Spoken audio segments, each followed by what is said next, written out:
ये धर्म विरोधी लोग हैं, लगे रहते हैं और इनकी मति खराब है। खिसियाई बिल्ली खंबा नोचे जैसा हाल है। और ये जितने भी विरोध कर रहे हैं बहुत जल्दी ही ऐसे पंछी उड़ जाते हैं। प्रायः ये खेत के बिजूके हैं। और दूसरी बात, जो सनातन के खिलाफ है यूँ मान करके चलो उनकी मति खराब। भारत राम का राष्ट्र है। भारत में किसी भी मजहब का व्यक्ति यहाँ रहता हो वो अपने हृदय पे हाथ रखे और अगर वो बिना माइक के मीडिया के बोले तो यही कहेगा इस हृदय के खून में भी राम नाम ही बह रहा है। राम की ही यात्रा, राम की ही खुशबू, राम का ही ब्लड है ये, क्योंकि भारत राम का राष्ट्र है। महाराज जी, आपने कहा था नई संसद भी जल्द बनेगी, नई संसद में कुछ नया होगा।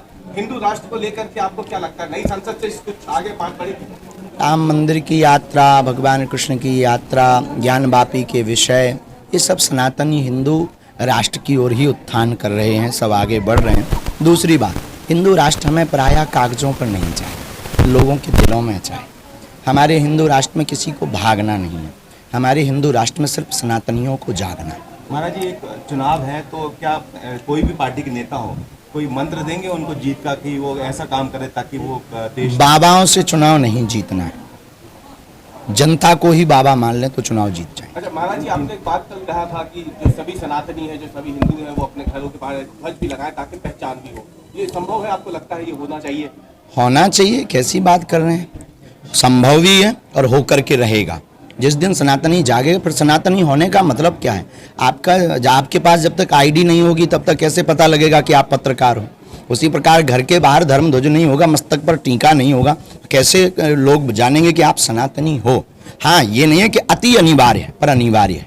उज्जैन की खबर आई, उज्जैन में बड़ी घटना होती है, ऐसे नर पिशाचों के लिए क्या कहेंगे जो इस तरह की? इनके ऊपर घोर कड़ी कार्रवाई होनी चाहिए और इनको जीने का अधिकार नहीं है। जो इस प्रकार के अमानवीय कृत्य कर रहे हैं उन्हें जीने का अधिकार नहीं है।